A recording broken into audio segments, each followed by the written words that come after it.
Menjelang Idul Fitri, pemerintah Desa Tabak Tengah, Kecamatan Selangit, Kabupaten Musirawas membuka posko pencegahan COVID-19 di Jalan Pintu Masuk Desa yang diperkirakan akan dibanjiri oleh warga pendatang, baik yang pemudik pulang kampung maupun silaturahmi Idul Fitri. PJ Kades Tabak Tengah Ervan Wijaya mengatakan pembukaan posko pencegahan COVID-19 ini bertujuan untuk mengantisipasi masuknya pemudik dan warga yang baru tidak masuk ke desa. Kemudian penjaga posko pencegahan COVID-19 nantinya akan dijaga oleh bidan desa dan perangkat desa yang bertugas mulai dari jam 8 pagi sampai jam 10 malam. Kades menambahkan jika terdapat pemudik yang akan diisolasi terlebih dahulu di tempat yang sudah disediakan selama 14 hari.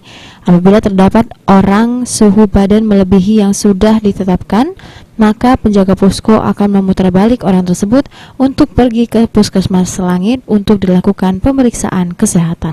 Jelas, segala mobil yang masuk atau motor, kita tanya deh.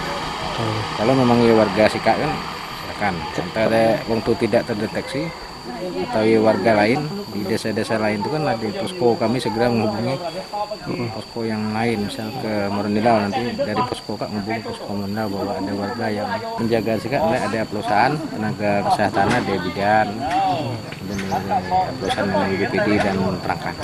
Ada lebih dari 38 suhu. Orang tersebut akan segera diputar balik untuk balik ke puskesmas.